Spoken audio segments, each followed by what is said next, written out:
อันนี้ก็เป็นเงินของแม่ตู้ที่จะมอบให้เจ้ามื้อนี้เอาให้อีกแล้วบาทเอามิด เขาว่านึกถึงแม่ตู้แล้วให้โลดเนาะ แม่น ปลื้มใจหลาย ช่วยทุกสิ่งทุกอย่างเนาะ เอาบ่ได้เพิ่นก็บ่ได้ขอหยังจากทุกเจ้าหรอกเด้อ โดย ขอแต่เป็นคนดีเด้อ โดย เอาขอแต่เป็นคนดีบ่ต้องให้เอาให้อีกแล้วพี่น้องเอ้ยเป็นคนดีแค่นั้นแหละเพิ่นก็ต้องการความดีของทุกเจ้าหั่นแหละ โดย ขยันรู้มั่นแล้วก็ โดย ยามเมื่อยก็สู้ไปบ่ โดย บ่ต้องจมท้อจมท้อยดอกมีแต่เมื่อยก็ให้สู้ เข้าเองเนาะ นั่นแหละ ได้ก็ นั่นแหละ โดย โอ้ สู้ๆเอา ยโดยมื้อนี้ก็เป็นเงินของเพิ่นเด้อคือเพิ่นอยากสนับสนุนครอบครัวทุกเจ้า โดย อยากให้มีเฮือน โดย อยากให้มีอันดินปลูกพังเนาะขยับขยายออกไปให้เนาะ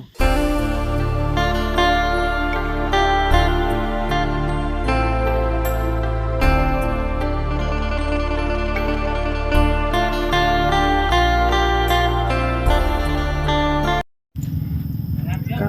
สบายดีพ่อแม่พี่น้องเบิดสุขคนเนาะยินดีเข้าสู่ช่อง YouTube เบาหลาสายบุญคุณธรรมคือเก่าเส้นเคยพี่น้องเอ้ยเนาะทักทายสบายดีสีทางฝั่งไทยและ FC ทางฝั่งลาวและ FC ทางต่างประเทศนำเด้อพี่น้องเอ้ยเนาะ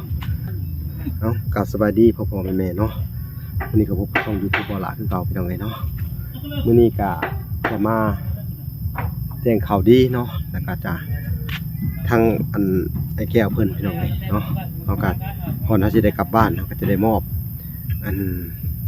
เป็นเงินนั่นแหละพี่น้องเอ้ยให้เพิ่นเนาะก็คือข่าวดีทางไอ้แก้วเพิ่นเนาะก็เป็นเงินจากแม่ตู้ USA พี่น้องเอ้ย มอบเงินให้ทางเพิ่นไว้ใช้จ่ายในการซื้ออยู่ซื้อกินให้ทางสร้างเพิ่นกินพี่น้องเอ้ยเนาะคนอื่นเบิดก็ต้องขอบคุณเด้อมาทางแม่ตู้ USA พี่น้องเอ้ยเนาะที่ไว้ใจและก็เชื่อมั่นและก็ไว้ใจให้วาลาเป็นสะพานบุญให้เนาะวาลาก็ต้องขอบคุณแล้วก็มียังตอบบุญแทนคุณเด้อแม่เอ้ยแล้วก็ทางแก้วก็มียังตอบบุญแทนคุณเนาะก็ขอให้แม่จงมีแต่สุขภาพแข็งแรงเด้อแม่เด้อความเจ็บอย่าได้ความไข้อย่ามีแม่เอ้ยขอให้อายุมั่นควรยืนอยู่กับลูกกับหลานไปนานๆเด้อเป็นหุ่นผู้หุ่นใจค่ะครอบครัวคนที่อนาถาต่างเนาะสาธุเด้อสาธุขอให้บุญกุศลเหล่านี้ที่แม่ทานมาขอให้แม่ได้รับบุญกุศลเหล่านี้เด้อสาธุเป็นของแม่แต่เพียงผู้เดียวเด้อแม่เด้อเอาสาธุเด้อเอาโอเคเนาะเวลาก็จะได้เข้าไปหาทางอันไอ้แก้วเพิ่นเลยเนาะพี่น้องโอเคเขาก็สิได้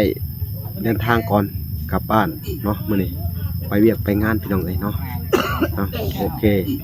ไปพ่อกัดไอ้แก้วเลยพี่น้องเอ้ยตัดภาพมาอยู่ทางเข้าเฮือนไอ้แก้วค่ะสร้างกระเฮ็ดไว้พี่น้องเอ้ยเนาะผู้ป้าต่อย่อขึ้นเป็นหลังละพี่น้องเอ้ยเนาะ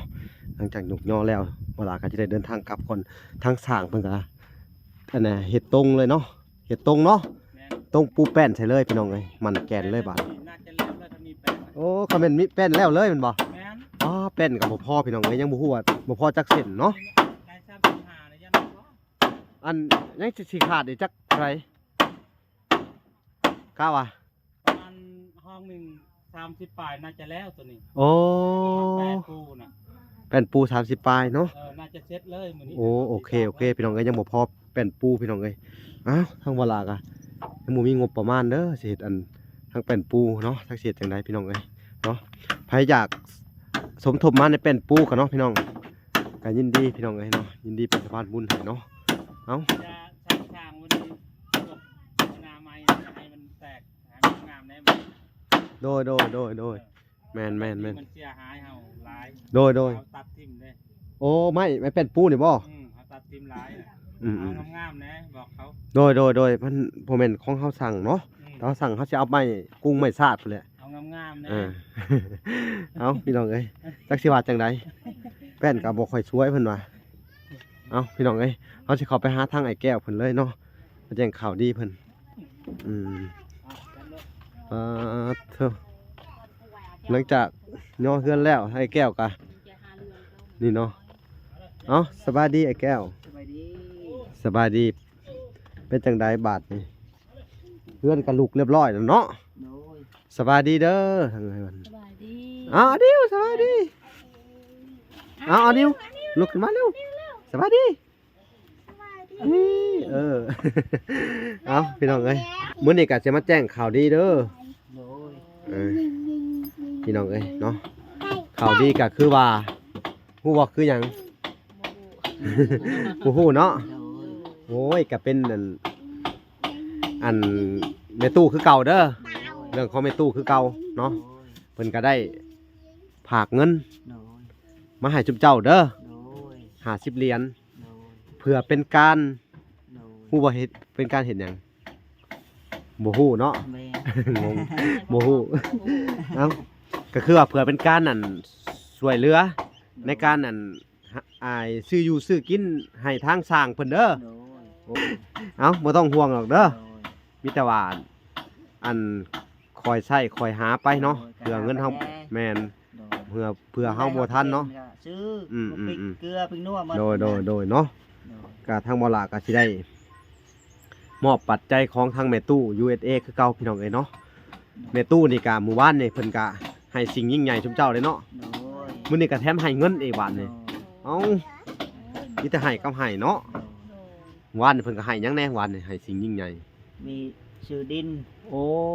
เท่าไหร่นะถือดินนี่ เท่าไหร่บาท10 ล้านกับ600,000 ปาตัวของขวัญเนาะ โดย ของขวัญสำหรับคนนั่น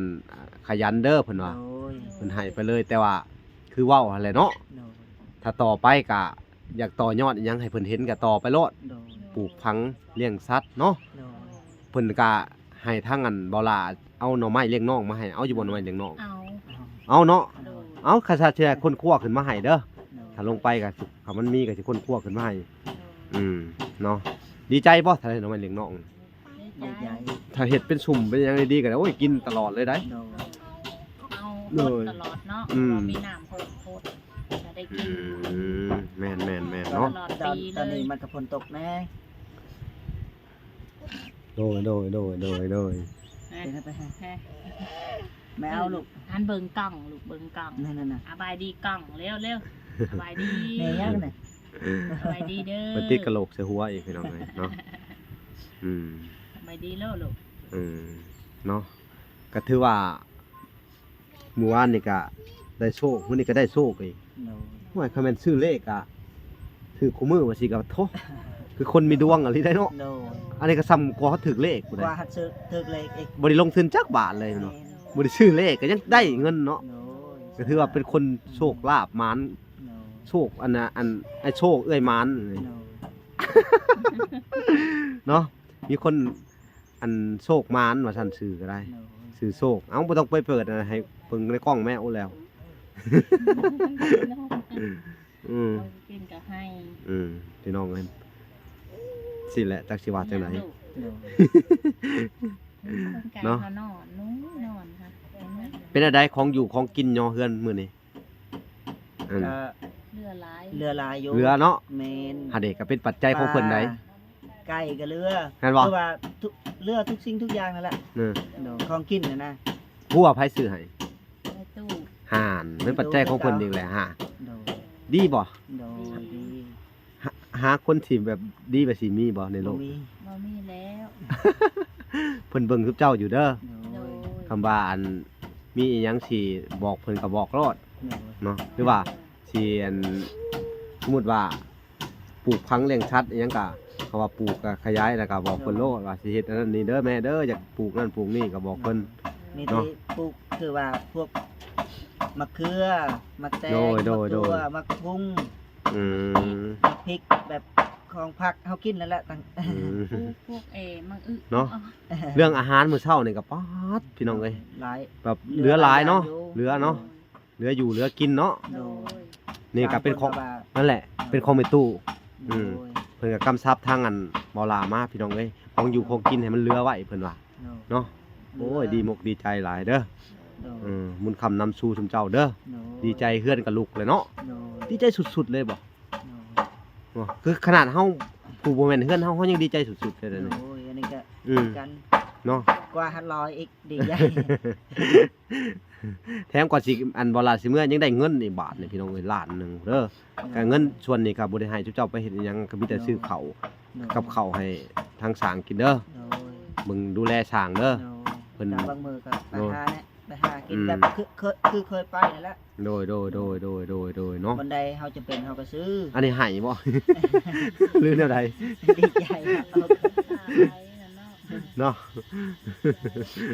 ก็มีอีหยังกับมีแต่แม่ตู้เนาะ แม่น มันจะไม่ตู้ เอ้าแม่แก้วก็มีแม่แก้วก็สิมีคือกันก็ได้เรื่องอันไม่ตอกขอกตาเรื่องเงินค่าซอกค่าสร้างกับของแม่แก้วเด้อแม่แก้วกับแม่ตู้มีบทบาทนำกันเด้อ โดย คือเพิ่น ก็ เป็น2แม่ลูกกันนะ โดยบางทีก็บ่ได้ชื่อเขาเนาะบ่รู้เพิ่น แม่น แต่เพิ่นช่วยเหลือก็คือว่าทุกคนนั่นแหละ โดยก็มีหลายทานอยู่พี่น้องเอ้ยที่ว่าบ่ได้ชื่อน้ำเนาะก็คือมีช่องอื่นๆนำแน่แล้วก็มีทั้งอันบ่ล่ะก็มีทั้งอันแม่อันนาอยู่ทั้งระยองอันซอยเหลือกับเขาเจ้าตะกี้เด้อ โดย แม่สัมพันธ์เนาะ โดย ภูพิมพ์ทอง โดย เพิ่นก็ได้ผากตะกี้ผากมาให้อัน 2,000 บาทเด้อให้เจ้าซื้อกับเขาอืม โดย อันนี้ก็เป็นเงินของแม่ตู้ที่จะมอบให้เจ้ามื้อนี้เอาให้อีกแล้วบาทเอามิด เขาว่านึกถึงแม่ตู้แล้วให้โลดเนาะ แม่น ปลื้มใจหลาย ช่วยทุกสิ่งทุกอย่างเนาะ เอาบ่ได้เพิ่นก็บ่ได้ขออิหยังจากทุกเจ้าหรอกเด้อ โดย ขอแต่เป็นคนดีเด้อ โดย เอาขอแต่เป็นคนดีบ่ต้องให้เอาให้อีกแล้วพี่น้องเอ้ยเป็นคนดีแค่นั้นแหละ เพิ่นก็ต้องการความดีของทุกเจ้าหั่นแหละ โดย ขยันรู้มันแล้วก็ โดย ยามเมื่อยก็สู้ไปบ่ โดย บ่ต้องจมท้อจมท้อยดอกมีแต่เมื่อยก็ให้สู้ เข้าเองเนาะ นั่นแหละ ได้ก็ นั่นแหละ โดย โอ้ สู้ๆเอา ยโดยมื้อนี้ก็เป็นเงินของเพิ่นเด้อคือเพิ่นอยากสนับสนุนครอบครัวทุกเจ้า โดย อยากให้มีเฮือน โดย อยากให้มีอันดินปลูกพังเนาะขยับขยายออกไปให้เนาะคำแม่นว่าอันรถมันบ่ค่าอันขี้ตอกขี้ต้มบ่ค่าหยังนี่ถ้าว่ารถยกไมโครยังอยู่ก็ได้ถมแล้วมื้อนี้ก็สิถมให้เป็นที่แฮมห้อยเลย โดย เพิ่นก็ต่อไปนี่เพิ่นก็ให้ซื้อให้ทั้งอันบ่ล่ะเนาะ โดย ซื้อตะนางมาเพิ่มอีกซื้อละครัวมาเพิ่มอีกอะเงินเพิ่นคือเก่าเด้อ โดย เอาสู้ๆโอ้ยเพิ่นเบิ่งเพิ่นก็นั่นน่ะดีใจแทนทุกเจ้านี่นะ โดย อันนี้ก็คือเป็นจุดประสงค์ของเพิ่นอยากซอยทุกเจ้าอีหลีได้ โดย เนาะตั้งแต่เห็นแต่แรกเลย โดย ตั้งแต่หิวมะม่วงไปขายพุ่นแหละ โดย เอ้ยเอาบ่ต้องให้ดอกเอาปลื้มมกปลื้มใจเนาะ โดย ดีมกดีใจนำโอ้ยสู้ๆต่อไปเด้อ โดย ขาดเคินอีหยังก็บอกบ่ล่าเด้อ โดย เลือกเขาว่าบ่มีเงินขาดอ่านอิหยัง โดย ซื้อข้าวให้ทางกิน โดย ก็บอกเด้อ โดย บอกได้เลยบ่เป็นหยังเนาะดีมกดีใจแทนเด้อ โดย โอ้ยบ่ล่ะก็ดีใจจนให้น้ำเลยพี่น้องเอ้ยจักเฮ็ดจังไดมิดความภาคภูมิใจของเฮาเนาะ โดย มื้อนี้ก็เป็นวันที่แบบบ่เคยได้บ่เคยมีมา โดย เฮือนก็ลุกวานอันมื้อนี้เนาะเฮือนลุกดินก็ได้ โดย จักสิหาใช้ได้แหละนั่งซื่อๆเนาะบ่ได้ออกแห้งอันนั้นก็ได้เงิน โอ้ยจะเป็นหายเอามิดบ่ต้องให้ดอกนะเนาะมันปลื้มใจเนาะ โดย อันนี้ให้นี่ให้ปลื้มใจบ่ แม่ บ่ได้เป็นให้เสียมกเสียใจหยังดอกเนาะ บ่ เพราะว่าปลื้มปิติ แม่ ดีใจพี่น้องเอ้ย ใจ คนหนึ่ง เพิ่นช่วยทุกสิ่งทุกอย่างคือ โดย ทุกคนนั่นแหละทุกซองทุกทานที่ช่วยมา โดยเนาะ นั่นแหละ ก็มีหลายๆทานเนาะที่เอ่ยชื่อแน่บ่ได้เอ่ยชื่อเนาะหลายๆทานเนาะ ให้อายุ ที่บ่ได้เหิน คือเก่าทุกคนนั่นแหละที่ช่วยเหลือมา โดย ทุกซองที่เบิ่งนั่นแหละ โดยที่ช่วยมาทั้งบอล่าแล้วก็ช่องอื่นๆนำแน่พี่น้องเอ้ยเนาะหลายๆช่องที่เขามาถ่ายเนาะในทีมงานของเฮาแหละก็อันทั้งอันช่องทั้งสาวบุญแน่บ่อแสนแน่หลายๆทานเนาะ โดย ที่ช่วยมาก็ต้องขอบคุณเบิดสุขุสุคนเนาะ โดย ดีมกดีใจนำ โดย เนาะทางทีมงานเฮานำแน่พี่น้องเอ้ยเนาะแล้วก็ผู้ใหญ่หลายๆทานเนาะ โดยแม่ ทั้งบอล่าก็มีแรกๆเริ่มก็ซื้อไม้ซื้อตอกก็แม่ โดย ทอนแก้วเด้อ โดย แล้วก็แม่จันน้อยเริ่มซื้อไม้ให้เจ้าแล้วก็ต่อมากะมีทั้งอันไอเท่แน่เด้อจากสกลนคร โดย เพิ่นก็ผากผ่านมาทางสาวบุญเนาะมาซื้อไม้เส้นให้เนาะ โดย โดยแต่อันว่ามื้อนี้ก็ลุกเพื่อนลุกเป็นทีมห้อยเนาะ โดย กับข้าวกับน้ กับป้ากะอันอะไรวะอิ่มเหลือเพื่อเนาะสุดยอดอิ่มเบิดผู้ผู้ทุกคนมากันเนาะ โดย ตั้งว่า8 โลผู้กินจะมาจากเบิดเลยเนาะเอาข้าวของอยู่ของกินอยู่8 โลพี่น้องเลยเนาะ เพื่อเพื่อ เหลือเพื่อ โดย กินบ่บกจกบ่ลงบัดเอาคำคูณมื้อนี้มื้ออื่นมื้อฮื้อใกล้ยังอีกประมาณทิศกว่าๆนี่ก็คำมีแล้วก็แล้วเบิดบ่กันบ่เกินทิศนึงเพิ่นเจ้านี่แต่ว่าเครื่องมันเฮ็ดว่าจังว่าอันสู้ๆไปเพราะว่าเครื่องไม้อันเครื่องเฮือนของเจ้าก็มันยังกับบ่มีโตยังบ่ทันได้ก็มีนี่เป็นประเภทแป้นแอมประเภทแป้นปูก็ยังบ่พอพี่น้องเอ้ยเนาะสิได้สั่งอันเพิ่มอีกแต่ว่างบประมาณเฮาก็บ่ทันได้มีเด้อพี่น้องเอ้ยถ้าอยากเพิ่มเติมอีกก็ได้เนาะในส่วนที่ขาดเหลือแป้นปูนี่ก็สิขาดอยู่ประมาณ20แผ่นเหลือ30แผ่นยังบ่ฮู้เนาะเขาก็ได้ไป20แผ่นเนาะเนี่ยเอามาคือว่า20แผ่น 28ป่ะ ถ้า8แผ่น หรือ38 ถ้า8แผ่นนี่แหละ โดย เหลือได้เอ้าพี่น้องเอ้ยคนอื่นเบิดกะ เอาให้มากัดเอา บ่ล่ะกะสิได้อันมอบเงินให้ทางไอ้แก้วเลยเด้อ โดย เงินแม่ตู้เด้อเอาพี่น้องเอ้ยเนาะก็จะได้มอบก่อนพี่น้องเอ้ยในส่วนของทางอันแม่ตู้ USA พี่น้องเอ้ยเนาะก็คือว่าเป็นเงินเพิ่นนี่เด้อ โดย เป็นเงินบริสุทธิ์เด้อ โดย เงินที่เพิ่นช่วยมาจากใจอีหลีเลยได้ โดย แบบว่าก่อนเพิ่นสิให้ไผนี่เพิ่นกันต้องคักๆแล้วก็ให้ด้วยมุกด้วยใจอีหลีคือชุบเจ้านี่เพิ่นก็สงสารทั้งเด็กน้อยนำแน่ทั้งลูกชายลูกทั้งลูกชุบเจ้านี่เด้อ ยันบ่มีเฮือนอยู่เพิ่นว่ายันบ่มีดินอยู่เพิ่นก็ให้เนาะจักสิว่าจังไดความดีของเพิ่นเนาะคนในโลกเฮานี่ก็หายากได้คนแบบแม่ตู้เด้อบ่มีอีกแล้วบ่ลาว่าเนาะสิช่วยเหลืออันแบบว่าใจกุศลอีหลีพี่น้องเอ้ย โดย เอาสิให้ทายแก้วนับเพิ่นก่อนพี่น้องเอ้ยเอาไอ้แก้วโดยนับเบิ่งเด้อ 1 ถ้าบ่พอก็บอกกัน 3 4 5 6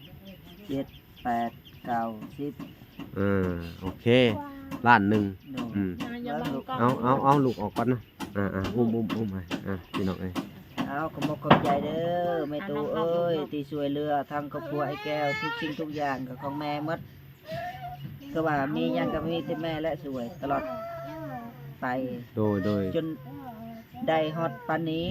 ก็มีหลายฐานน้ำแน่เนาะ หลายท่านหลายอันนั้นแหละ ทุก อืม ช่องทางเบาลาแน่ อืม หลายคนนั่นแหละแต่เอ่ยชื่อบ่เป็นเนาะ โดย ผู้ใด บ่ได้เอ่ยชื่ ชื่ อ อก็ อืม ให้อยู่ดีมีแห่งทุกคนนั่นแหละ โดย ที่เบิ่งตลอดไปของครอบครัวไอ้แก้ว ความเจ็บอยาใดความไข่อยายมีเด้อสาธุอายุพันยืนเด้อ ขอบคุณแม่ตู้เด้อช่วยเหลือที่สนับสนุนให้ลูกหลาน โดย ความเจ็บอย่าให้ได้ความไก่อย่าให้มีสุขภาพแข็งแรงเด้อแม่เด้อ เอา สาธุ เอาอย่าให้ ที่มุกดีใจเอากลับจักเช็ดจังไดให้ทั้งสองผัวเมียเลยเอาหวานนี่เขาได้เงินแม่ตู้เลยไม่ตาย เอาก็ดีใจนํเฮาก็ดีมุกดีใจเฮาปรับปลื้ม เคยชัวตลอดมาจนฮอดปานนี้แล้ว โดยเนาะเสื้อผ้าเด็กน้อยกับแม่นได้คงเพิ่นซื้อให้ได้ฮะก็หลายอย่างเอามีแต่ว่าสู่ต่อไปเด้อบ่ต้องเฮ็ดให้เพิ่นผิดหวังเด้อ โอ้ย ก็คืออันความหวังของเพิ่นก็หวังอยากให้เจ้าสร้างสาอันที่ดินให้เป็นประโยชน์ปลูกนั่นปลูกนี่ให้เพิ่นเห็นเนาะปลูกแล้วก็ได้เอาไปค้ำไปขายต่อยอดที่ดินเพิ่นมอบให้เนาะ โอ้ย ถ้าเฮามีบ่อนสมมุติว่าเฮาปลูกแค่แบบอันหมักแตงหมักถั่วจัก2-3ข้างใหญ่ๆเหลือกินในครอบครัวเฮาก็สามารถไปขายได้เนาะนั่นแหละก็คือจุดประสงค์ของเพิ่นเด้อเพิ่นก็อยากให้ทางบ่อลาก็หากล้วยมาให้เดี๋ยวบ่อลาก็สิไปหากล้วยมาให้นำแน่ถ้าในบ้านนี่มีกล้วยเจ้าก็ไปขอเอาหน่อมันหั่นเด้อเอามาใส่จัก2-3กอ